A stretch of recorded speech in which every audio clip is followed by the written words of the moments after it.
Atienza, Iligan, Paradia, Dipolo, Cotabato, pinakamaraming himpilan. Baguio, Dagupa, Liga, Lucena, Kawayan, Legazpi, Masbate, Ormoto, Giganao, Cotabato, Coronadal, Surigao, Dipolo, Malaybalay, Ozamis, Sorsogon, Butuan, Calibo, Rojas, at Metro Manila.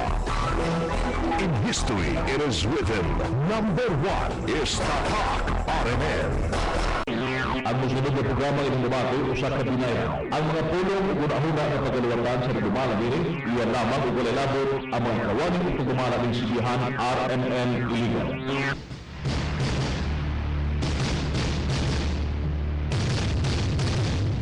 Igala, kumusta mayong buntag? Welcome mga kaigsunan sa atong tulumanon.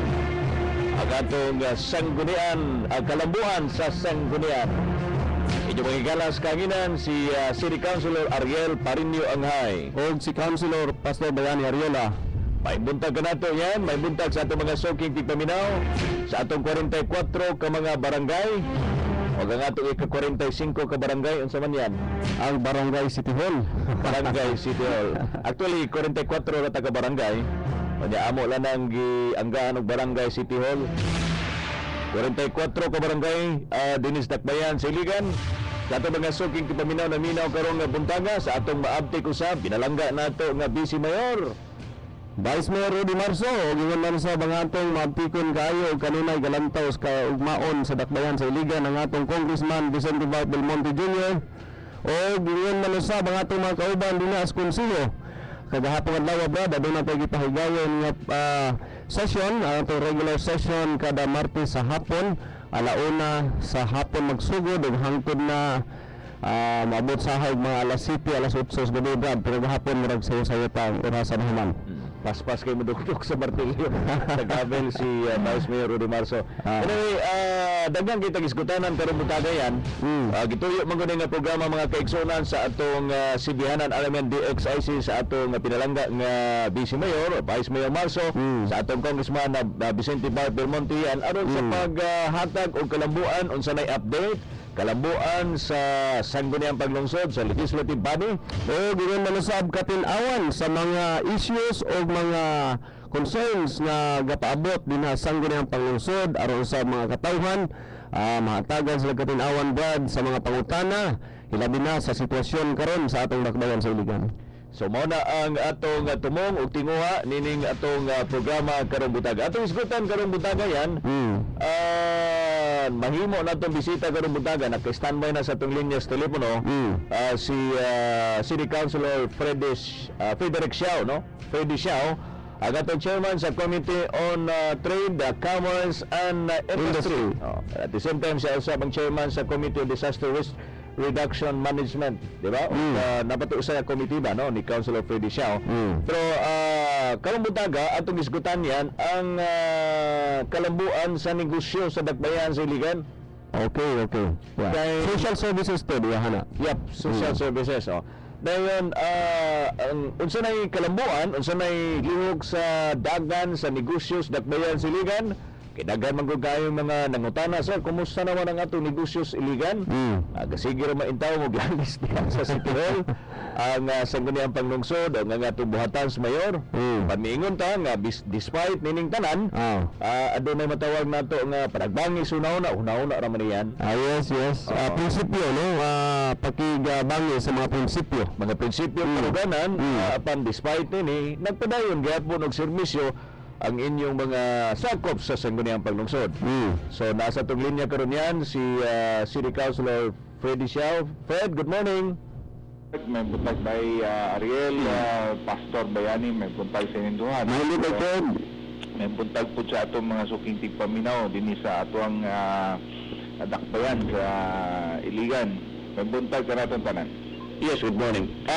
Dito ka na magtawag Councilor Xiao, no, bahin aning mga pangutana. Kumusta na sa itong matawag nato na investment code na ikaw gi personal nangunay pag-sponsor, pagtagik ni adto sa nasangpit nga investment code sa sangguniang paglungsod in order to attract sa mga investors kung magbubo sa ilang puhunan sa siyudad sa Iligan. Sakto ka, no, Councilor Anghay, ug ano gyapon base gyapon sa imong tabang sa imong pag-review sa maong ordinansa nga pasar nato ang atuang investment code nga ikaw usa ka co-author sa maong ordinansa. So thank you very much, no, Councilor Anghay, sa imong tabang na pag-review sa maong ordinansa nga nakita nato nga usa ni sa maayong tool or gamit, no, sa pag bring forth sa kalambuan sa ekonomiya sa Iligan. So ato ning gibuhat, no, kaning pag-amend sa maong ordinansa kay nakita nato since 1996 pa, no, ang last natong sakto nga pag-amend sa content o ang unod ani nga maong ordinansa. So pinagi aning bag-ong nga council kani atong 15 council karon, nakita nato nga in-need na gyud kayo, kinanglanon na gyud kayo ang bag-ong nga pag-identify og mga areas of priority, no, priority investment priority areas og kaning atong mahatag na incentives, no, nga para dinhi sa atuang potential nga mosulod nga mga investors. Tungod ani, usa sa mga actually unang-una kayo nga mo-avail, no, mo-avail nga aning maong tax incentives is tax exemption is ang kaning Robinsons Mall atong gihulat nga mutuko dinhi sa atong syudad. So another company nga ni tawag na kanato is ang interesado pud mo avail ani is ang Gaisano Mall. No, this is the information na karon lang ako siguro gipagawa sa inyo sa Robinsons Mall ibisita ka na ako atong niaging Lunes. Og ilang among gi-take up isa ka potential nga pagtukod og kanang warehouses gani councilors, warehouses at the same time na arcade sa Tubangan. Dinha ni siya sa may tambo nga northbound terminal nila gusto itukod. Kaya naman sila area diya nga close to 2 hectares na gaplano sila mutukod og warehouses sa Luyo. At the same time sa Tubangan gusto niya tukuran og kaning arcade nga for rent, no? Arcade nga for rent. So kani siya dugang ni sa mga investment kalambuan din sa ato syudad. Pinagyan ang atong gi-amend investment code na nakahatag og dasig, no, sa atong mga investors nga mosulod. Pero kaning kaning Gaisano Mall, it so happened in one of the meetings dito sa Cagayan de Oro, kauban na ako sa table ang tagiya sa Gaisano. Ug na-mention nila, na-mention na mo nga pag-ulan na mo gi-amend ang investment code, basig interesado mo nga sa tukod. So bitaw, no, kaya namin yuta. Sige, mo tana ko. Gaisano Mall, lahi ning Gaisano Mall karon diring gitukod? Ilahagya pon, Okay. actually same owners, The same owner. another property diya sa may tambo, gusto nila tukuran. Ilagid, no, ang So, potential asa situated ng part of Tambo? doon kay ni sa IBJP, northbound. Integrated Bus Jeepney Terminal. So doon ka po siguro din nga sa may kuan tingali, no? Silangan. Okay. Sa Swelan. Unahan kamay sa Swelan going inside. Mayo. So this is one investment nga dagkay one factors nga makapadasig yun sa atong investors na musulod. Another one is Toyota. As early as early 2013 nakapangutanan na sila bahin sa isa kay yuta diha sa may akmak nga ilang gusto paliton. So gitagaan na itong mga possible price range paghatag og info with that napalit nilang yuta o bago lang, no, that was 2 months ago. Nangayo po copy sa last month actually. Nangayo po kopya ang tagiya sa Toyota Cagayan de Oro sa atong investment code nga basar sa kuniyang pagnusod. Okay. So pinagyan ni pasalamat sa 15 council nga mo nagingon kaniha ni Councilor Anghay nga despite of this political quarrels still nga gapadayon gyud po ta sa tug trabaho kasi we feel that mo gini ato ang payback ang ibayad sa mga katawan sa Iligan nga paghatag og dugang mga potential nga mga investment nga mosulod din sa tuwa. Lagi, nangutana man kung ana, no, Councilor Fred Nemo, tungod kay dunay mga impression dito sa gawas, meaning outside, pasabot diri sa kini mga negosyante, mga naggagmay negosyante, kini mga ordinaryo mga tao nga tungod kay ang kasagaran mabati lamang nila sa mga broadcast, mga news, kining away sa mayor, away sa sanggunian. So ang ilang impresyon na murag nakalimtan na nato, nakalimtan na ninyo, nakalimtan na nato ang ating trabaho di sa sangguniang panglungsod. So dili di ay Well, the main purpose gano ni sulod tag aning panerbisyo is first of all atong pagmahal sa atong syudad. No, because we love our city, because we feel that we need to contribute mutabang pa sa pag-uswag sa atong syudad. Ato agin ng since elected na maguta, ato agin ng foremost na oath, no, trabaho nga kinahanglan mangita gitag paagi how we can improve or how we can kaning unsaon nato pagpauswag sa atong syudad. So in spite of this political quarrels sa tinuod nga maka-affect yun sa atong negosyo, sa atong trabaho. Maka-affected yun kitang tanan, even kita, no, personally I would like to tell you makawalang gana, no, makawalang gana, but of these political quarrels, but in spite of that makaingon po ko nga we have to move on, no, kinahanglan naamong ta diha. We have to do something with or without the support of the executive side in our own way nga maka-contribute pud ta sa kaayuhan sa atong syudad. So mao lagi ning usay nga sometimes ang work atmosphere, ang atong relasyon sa atong kauban sa isa ka organization o isa ka korporasyon will really greatly affect, no, our work kanang atong gana sa trabaho. So but still mo na still ato ang pledge sa atong pag-oath nga mo trabaho kita para sa atong syudad, gaon na gyud sa atong una-una. So that's why makita po diha nato nga in spite of everything, political quarrels, ang sangguniang panglungsod wa pod nagpabaya, no, when it comes to request sa executive office nga para sa kaayuhan sa katawhan, di hindi nato pasagdan. Fred, nakita nato karon, no, ongoing naman ang kining Robinsons na naman gitang kuan naman gid gamit na nila ng mga nag-occupy karon din, no. Tagai ko ni background, unsa gyud ang pagsugod niini ano nakasulod ang Robinsons. Pero sa dili pa kami simple na, Fred, gusto lang nako i-congratulate, no, anak ni Councilor Bong Abragan Jr. na ang iyang anak nga si John Christian Abragan ni pasar sa 2014 bar examination, no? So congratulations. Take one. Yes, John Christian Abragan, no? Liwat sa mahan, nagliwat sa apuhan. Paano gano'n sila? Family of lawyers na yun sila. So congratulations. Ano ba, daghan ay libreng notaryo. Sige, okay. Congratulations sa Councilor Bong Abragan. At the same time, congratulations sa iyang sa apuhan, no? Apuhan, si Lolo, na si Patricio Abragan, senior.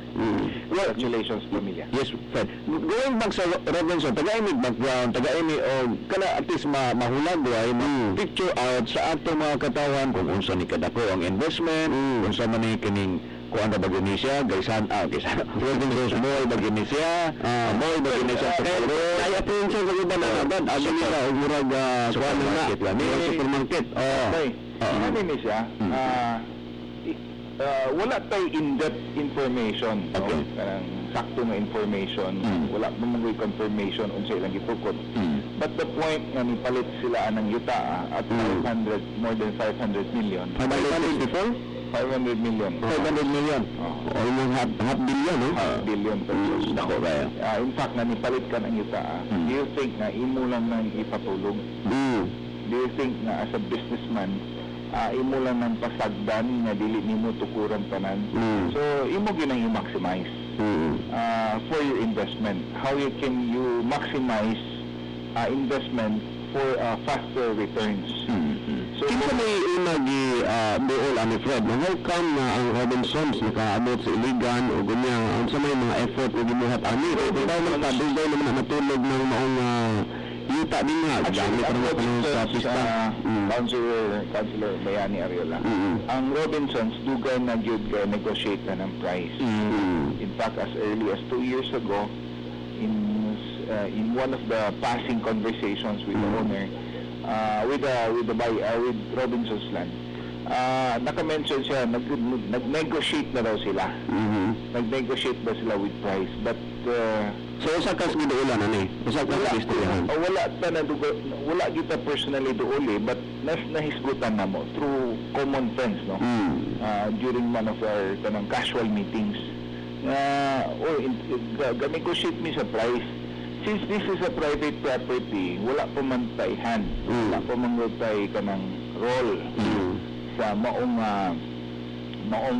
kaning negotiation nila. Lahan mo ko ng private to private nga kanang dealing, business deal, negotiation nga ilang kapalito ng yuta. So nisulti lang siya. I cannot imagine investing on 1 billion pesos for acquiring it with that property. Ingon ang presidente.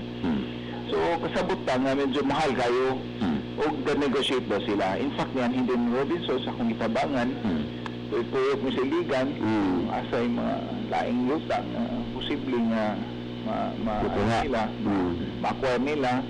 Nagpakita po kung mga government property nga posible dati gusto sila nga mag-private public partnership. No? In fact, ako ganing i-present ang convention center nga site. Posible gusto nila nga mag-offer lang sila sa gobyerno nga ilang abangan o kung saan ba nila. So until such time na nag-confirmation na nakuha na nila, no? Pinagi sa tawag sa ilang presidente. During that time, wala, until such time na ningon siya nga hapit na nila makuha. And they would like to know how is your investment amendment of the investment code doing. Then kapag mong initial meeting, nag-ingon man siya nga nag-ingon breakan nila nga we are in the process of amending the investment code. Dayo na katong hapit na ginila makuha, murag the progress na ilang negotiation, nag-follow up din sila nga how is your investment code. Money siya, we're still in the process, almost finished, and maybe you can also help us. Ilang gibuhat na nagpadala gid sila og kanang ilahang they're investing all over the Philippines ba eh. So nakita gid nila ang differences, no? Ang difference sa ubang local government yung LGU, mahatag nilang investment unsay maayo.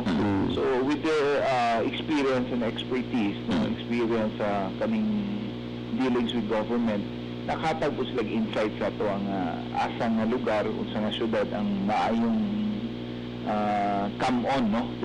Kanang attractive na package para sa ilaha. Do na kay idea unsay timetable nila kano sa mutukod, kano sa sugdan ang building, excited kay na itong mga katawhan. Yes, wala pa tay confirmation, just like what they have told me nga it will not take long. Hindi nila dugayon kay ang nag-invest sila sa yuta dako po kantidad. So they want it done as soon as possible. Siguro ako tanaw karon at this stage na po sila sa process nga nag-consulta og mga architect na base sa ilang design nga gusto na itukod din sa Iligan. So di na po nibal-an nato gawa sa ning Robinsons, di na po nag-post man siguro to sa Facebook na di na SM man siguro interesado po sa usa ka certain nga yuta, no? Lugar din sa Iligan City mo nag-site sila for location, nag-scout for location. Ang SM nakadungog ba ka ani Actually, Councilor Angay, no, ang SM Duga nag-interesado sa ligan. Well, siguro mangita lang sila lugar din sa sentro ng atong syudad. That's why daghan kay tagmadunggan nga nakipag-deal din nakipag sa mga taga-yuta. But still kung ano na to, dili pa gid confirm, no? Dili pa gid confirm nga naa na gid sila or to what unsa na nga ano nilang porsyento ang ilang negotiation. But still we're still very hopeful with that, no?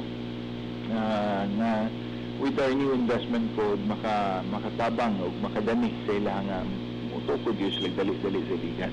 Bitaw. Kanang inana gyud na-approve naman ang investment code, so maybe perhaps siguro mahimo ni siyang magnet bitaw, Councilor Fred, na at least matanaw sa uban ng mga investors, matanaw sa uban ng mga negosyante nga adto sa Iligan City kay attractive kaya ang ilang investment code dito. Correct. I'm still very positive about Iligan, you know, in spite of the negosyante manggugubay. Negosyante manggugubay, nakita mo na kung potential sa Iligan. Like any business, if you put in capital, if you put in more attractions, if you put in more kanang mas napaka-marketing scheme, makadanigid og kanang investment pasulod din sa tuwa. Ako po din paabot ng concern. Actually, maninggan na ako nito taod na. Ganito ang mga istorya ngayon nga. Lisod kaayo ning kuno mga Chinese kay mao kuno gababag nang dili kuno makasulod ang ubang mga dagkong investors dinhi sa dakbayan sa local investors hindi sila gusto nga manulod ang mga dagkong investors no sa kanang lugar kay basin og ang ilang negosyo mapiktuhan ang mga dagkong mga investors. So unsa man kasultian nito? I don't think so, I don't think so. That is just hearsay. If you're saying ingana ang hunona sa mga tao, it means nga we're anti-progress. Remember, the more progressive your city is, the more business you have. Yes. The more opportunities will come. The more opportunities. Kaya magkakaroon man ang mga tao ng mobile. Yes. Whether we like it or not, kung na ay mga musulod na mudaghan ang mga tao, ang negosyo, even though you're not the prime attraction, you're not the prime there are always kanang consumers na mo trickle down sa tanan segment o tanan negosyo din sa tuwa. Yes, I remember no, kagayon di oro before sa wa pa nang limkit kayo, agay sano lang dito sa Kubon. Dili pa kayo yung anak ka progressive. Suroy-suroy di sa una? Ha? Sige di kag suroy-suroy. Dito ko nagpastor sa unas kagayon di oro 1987, 88 no. So muna nga dili pa kayo yung anak ang improvement nila. Pero pagkadiin na anay mga dagkong malls na tukod kayo, panawang mga tao, daghan tayo, kaya it also is an opportunity for work. We don't need to compete with Cagayan. We can always complement. No? Yes. We can always complement. Ang tao mo good, lain-laing hilig. Degrees. No? We have to be different from Cagayan de Oro. We don't have to be as urbanized as them. As long as ato alang, we need to improve on our facilities, infrastructures na to primarily. And then ang mga come-on sites like tourism sites, which we never capitalize, kinahanglan ato nang makapitalize og mayo. Ma-promote og mayo, ma-market og tarong. Well, as always, even though we're already government officials, dili man kita ang nasa executive, no? It should come from the executive office. Ang lead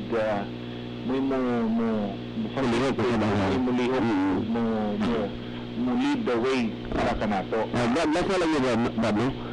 Fred, ako nag-chairman sa committee on ICT. Nakita mo po na ako ang potential sa atong city na daghan tayo ng investors makaabot, especially kining mga call centers, no?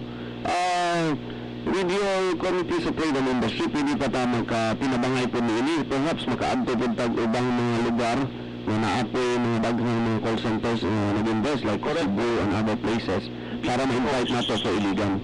BPOs, yes, BPOs. Dako ka yung usa sa mga i-identify karon sa atong investment code. May gitawag na investment priority, one of the investment priority areas. Yes. Kaya nakita nato ang potential sa mga BPOs. Yes, business process outsourcing. Yes, that's true. So, ato lang is we have all the resources. Yes, Especially kaning mga fresh graduates. Okay, ato mga eskwelahan din dili po malupig, no? Yes. Dili malupig ang MSUIT, all the students available. Daghan pa tayong mga eskwelahan din nga produce o mga graduates, no? Nga qualified kayo sa mga dekalibre. Yes. Ito lang is a little pump priming from the government will really help the economy of Iligan. The investment code will really help, no? Dako yan ay ikatabang ka rin, kaya mga incentives madawat sa mga negosyante yung hindi sa ating That's true, silap. then ako lang, mo na gingon it also boils down to how we manage the city. Yes. Kasi kasubo lang yung karon dili mong gini nato gusto. Nung ingani ang kitabo karon. Bentag mag-istorya na ta? Lagi, we've been dreaming about that, no? Ever since, I remember, bago pang napili ta, wala pa nakaswearing na itong mayor, ako na siyang hingnan nga, mayor, kung pwede pa, siya, mayo akong tumong din bay, mayo itong, kaayuhan. Yes, I know, kaayuhan na imong tuyo, mayor. But kami po, kaayuhan po among tuyo para sa Iligan. So, ako lang, atong hangyo is, ang binaylo ay una. No, we have to sit down. Pero kayo nagbinaylo na magkaso. Mora ginay na ito karon Councilor, no, Ariel. Okay. So, kasubo na lang yung niabot na taani. That's why I've been telling people na murag sa natabo karon murag makaingon kog semi-hands up na ta. Semi-hands up na ta when it comes to kanang Sila, bisag na tayo. forward Yun ba si Michael nga, with God nothing is impossible. Salamat. Yes. Salamat kayo, Councilor Fred. Thank you. Okay, salamat kayo. Salamat. So, si Councilor Freddy Siao, mga kaigsunan, itong chairman sa Committee on Trade, Commerce and Industry sa Sangguniang Panglungsod. Nagisgot bahin sa investment code, nagisgot sa bahin sa dako kaayong umaabot nga investor dinis Iligan ang atong Mall, isa ka mall. Robinson Mall, dinis sa Dakbayan sa Iligan. Ato manggong gilibre magud atong linyas telepono kay ato patawagan si Vice Mayor Marso, no? Vice Mayor Marso, mas maayo siguro Vice malibre na imong linyas telepono dia. At least gitawagan, okay. Tawagan nato si Vice Mayor Marso, palihog ko na ko Vice. Ilibre gamay imong telepono kay atong okay. Karon taon siguro, no? Murag nana siguro. Garing na tingali. Nagring na, wa pa mitubag. Palihog ko na ko Vice. Okay. So, si Councilor Freddy Siao to na muna nga Daghan kayo maayong mga daghan kayo nga makita nato through the effort of the Sangguniang Panglungsod sa mga members, Through the effort sa atong Vice Mayor. Kamot gid ay. Kamot gid ang Sangguniang Panglungsod, especially sa pag-invite ng mga bagong investors din sa Dakbayan sa Iligan. mo lagi na yan ang perception man gud sa ubang tao sa gawas na nagkayamukat na mo diya sa City Hall, nalimtan na ninyo yung trabaho. Anyway, nasa itong linya si Vice Mayor Rudy Marso. Vice Mayor, good morning. May buntag nimo Pastor, may buntag nimo Brad. Yes, Brad. Brad Ariel, may buntag nimo may buntag po sa tungting paminaw. Yes, nanawag mi nimo in relation sa among interview kaganina bag-uhay pa lang ginahuman si Councilor Freddy Siao bahin aning pag of course kining na-approve nga investment code nga siya may author, principal author. Dayon ang kining pag-invite pa sa ubang mga investor sa Dakbayan Siligan sa imong ikasumpay ani Vice Mayor Marso. Naminaw ko sa interview ni Councilor Siao. Ang gibuhat ni Councilor Siao is a continuation of what we were doing in the last council, no? Gani si Councilor Siao personally good regular monitor aning mga direksyon tungod kay nasugdan naman ni nato, no? Kaniya to ang rason ni Councilor Siao pag-join sa service, no? Is to have Iligan stand again as to its reputation. Nga ug mahimo ang atong ekonomiya maayo ug mahimo mulambog yung Iligan, considering Councilor Siao is also a businessman, no? ato yung damgo, pariyo nako, pariyo natong tanan, ato yung damgo na kining syudad Siligan can stand back to its feet, no? Considering unsay nahitabo sa atong mga industries in the past, no? In addition to what Councilor Xiao has said, before nako ni isulti, gusto sud nako i-congratulate si Councilor Providencio Bong Abragan Jr. Next season ani, gikinahanglan magdala siya sa iyang pamilya o sa iyang anak kasi school. kay ni pasal gyud kini sa Bariksam, no? Gani nahitabo ang retreat sa pamilya tungod kay nagpasalamat gyud sila. Mabaw nga gagawong nga siya ang iyang pamilya. So kini ka dagong dungog sa Iligan, dagong dungog sa Abragan family, being the Abragan family is a family of lawyers. So, kuan, congratulations kang Dave ug sa pamilya Abragan for for producing another lawyer for Iligan, no? Yes, going back. Kuan, kining invitation sa investors. Ako gikan man ko sa pinakadako nga accounting, auditing, management, consultancy firm sa tibuok Pilipinas ug sa tibuok Asia. So doon na po kita'y individual nga paningkamot, no?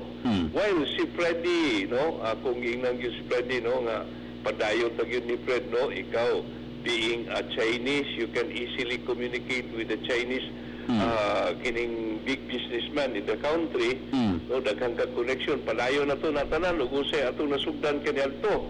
Doon na po ko'y akong kaugalingong inisyatiba nga akong mga kagrupo sa una sa accounting firm, sa auditing firm, sa CISIP, ako kini silang gipanawgan.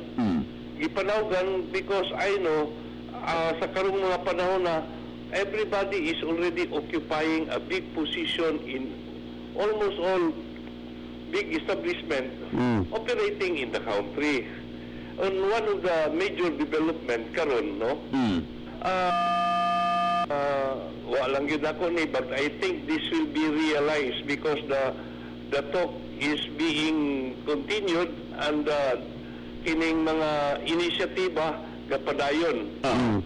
Last week, nibisita gyud rin ang isa nako kasuod nga amigo who is now an executive of dako nga negosyante sa Cebu. Nag-ingon siya nako nga, sige bay, we have convinced the Chongbian group of companies to come to Iligan. So, kuan, nagpapangita siya na kog lugar, diin mapalit nila, no? Gani, karong adlaw, the representative is coming over. I'll be bringing the representative to the different areas in Iligan where they can, gusto nila nga, o sa ilang buhaton, mangita sa lugar nga gusto ng paliton. That's about 3 to 4 hectares, no? Dako diyan. Dako na siya. So I believe they will be putting up something in Iligan. No, di pala ko isulti o unsag ilang plano, pero grabe yun ang inisyatiba, ang interest nga gipakita tungod kay nagdali naman yun ni sila, no? They to come early, no? In Iligan for an investment. So this investment is about Nestle, no? So di pa ko kibaw unsa gibuhato, no? So posible planta. Dako kini nga development, no? Isa po ni ka dili gyud pariyo kadako sa Robinsons. But this development is really something because nakita nako nga ang interest karon sa mga investor to come to Iligan is already there because of what the good Councilor Frederick Xiao, the Saguniang Palusod, has done in 2014 and is completed now in Council 15. No? Kaya makita mo nila, yes, Council 15. That is the amendment of our local investment code. The local investment code has really attracted, for those who knew the approved local investment code. Kini naka-invitar yun. So, para kanako ang Iligan magpadayon, no? Sa gikaingon ni Freddy nga ang atong interest bisag kuan mo man atong trabaho, ato kining gipaningkamutan nga ma-realize diri sa syudad sa Iligan. nga daghang manulod nga investor diri sa atong syudad. Kung anong good guys, mula gina, from time to time, atong gitawagan atong si Pwede, kaya lang yung mga perception sa atong mga, kaya negosyante dito na ito. Una-una sa Kaya ito pa naman yung kasi Teo, sige naman mag-away. Pastor, nga akong giingon nga pwede naman maghilom ta og trabaho. Ang importante naka-produce kita og output. Dunay output ang atong trabaho, malipay na kita diha. Dili lagi kita magkinahanglan nga dapat i-recognize atong ipangambog. All we have to do is to announce that there is this thing that is coming to Iligan. Kana dako na kay na butang pag-post sa mural sa atong katawan sa Iligan na Iligan is not sleeping. It is going back to the time na Iligan is already very attractive. Considering what the council has done for Iligan, especially in the amendment, no? In amending our local investment code. Ako po, kutuon, ang imong yung personal yun na tubag, Vice, no? Last na lang niya question. Doon naman yung mga perception, kapons gawas, na gahi ko no kayong sangguniang panglungsod, gahi ko no si Vice Mayor Marso, nga makigtagno, makig-meeting sa atong mayor, aron to touch up things ba? Aron, mausa na lang yung kayong direksyon. Sabi ni mo, Yel, no? Dili man siguro yun. Makita yun. Sabi ni mo, remember the last resolution that Councilor Opiniano passed during the session of the Sangguniang Panlungsod. On bended knees. Labot makano sa iyang resolution, ba? Nakita siguro. I think niabot na kaniya. That's why nagtawag ko sa agahandol sa atong tracking, no? Tracking of all the documents, job accomplishments, resolution ordinances passed by the in the Sangguniang Panlungsod. Tawag na ko si Denin kay siya may gahandol ana. O pwede ma-extend ba nato atong tracking as to whether our ordinances and resolutions reaches the mayor, signed by the mayor, and being implemented by the mayor. No, para makita po nato what are the things that the Sangguniang Panlungsod has done which are for implementation. So wala pang isirado nimo ang imong pultahan for siguro meeting, di ba? Ayel, Okay. makabalo bang kasi mong Vice Mayor Riel, always listen.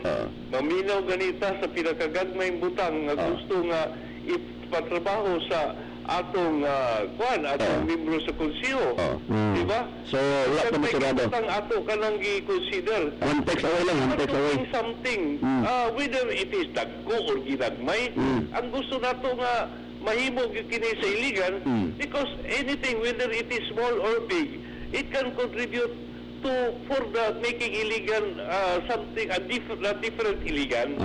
Vice, Diba? wala na gito'y panahon. Huwag mga lawa, ikaw mo bisita, ikaw mo interview ni Melvin Angga, kaya wapo ko. Kanin nga ako napon ko legislative academy. Anyway, huwag mga lawa, ato lang ignon si Melvin, no?